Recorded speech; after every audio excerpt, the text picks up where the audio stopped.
Hello guys, welcome back to my channel Pixology.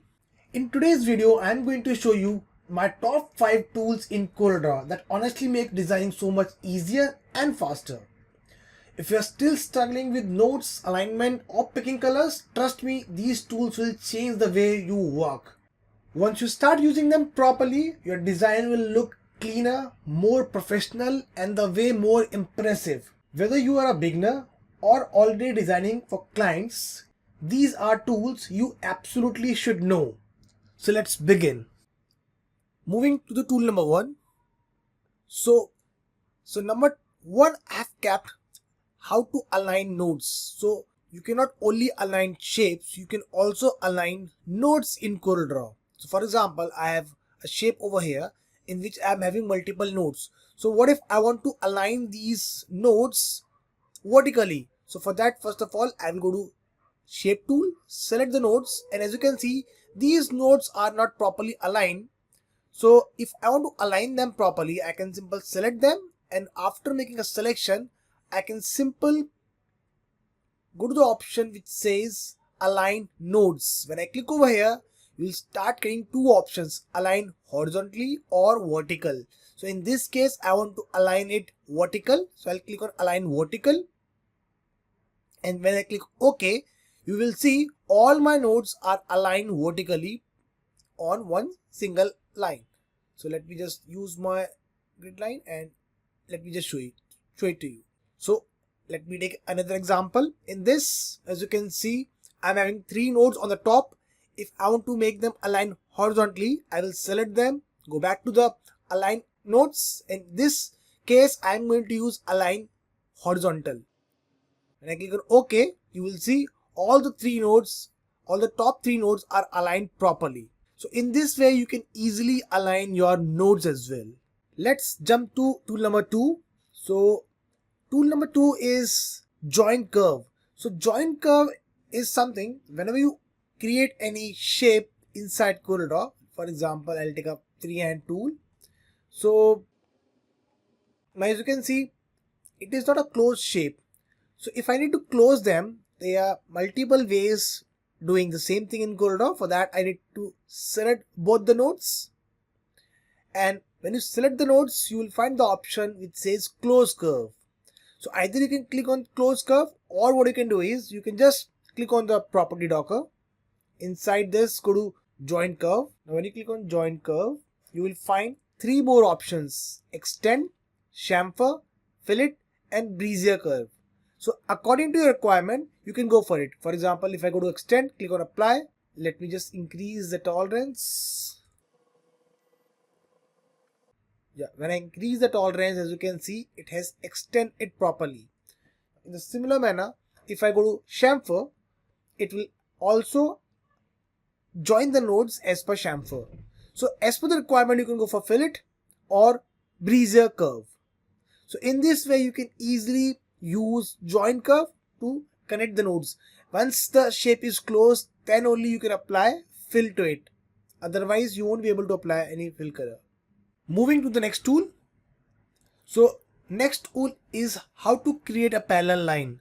So for example, if I'm using my freehand, if I need more lines, let's say I want 2 more lines with a specific gap. So in that case, the conventional method is you can use Control C, Control V, and then you can move it side by this. But in this case, you need to measure the gap between.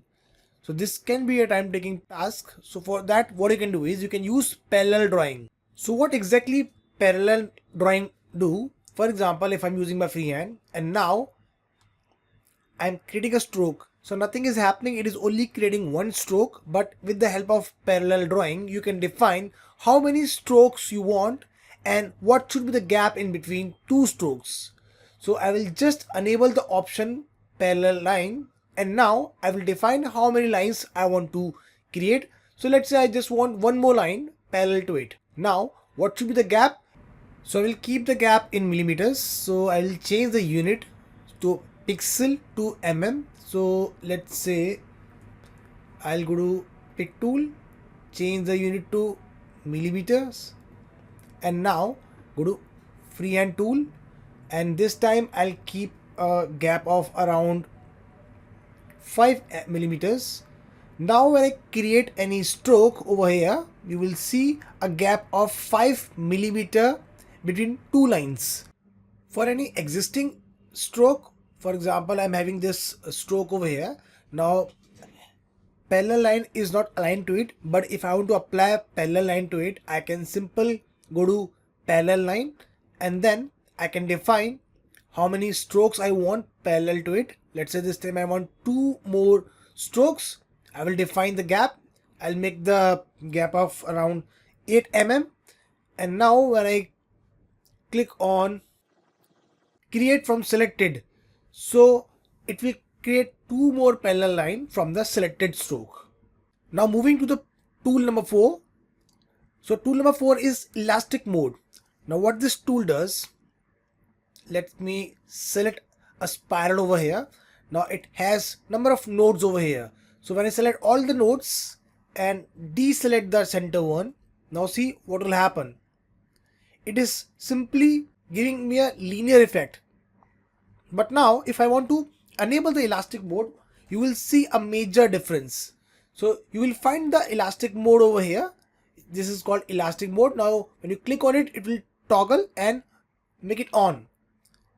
And now when I do the same thing, see what is happening. So now you start getting the elastic effect.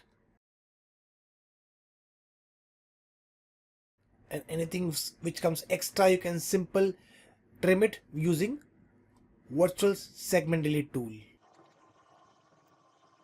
So in this way you can easily optimize elastic mode. Last but certainly not the least is tool number 5, which is select color from desktop. Now what if we want to select color which is not inside CorelDRAW? For example, I'm having any shape over here. Now I want to fill this color which is not there in CorelDRAW. So I will simple minimize it. Now let's see, there's a wallpaper over here. Now I want to fill this red color within this rectangle. So for that, what I can do is I can simple go to Eyedropper Tool. Inside the Eyedropper Tool, you will find the option which says select from desktop. When you click on select from desktop, see currently I have not clicked it.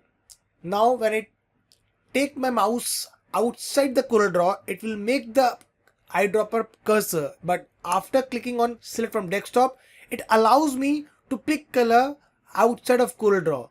So I'll just pick the red color and then drop it inside the rectangle. So we're using this select from desktop, I can easily pick color which is outside of CorelDRAW.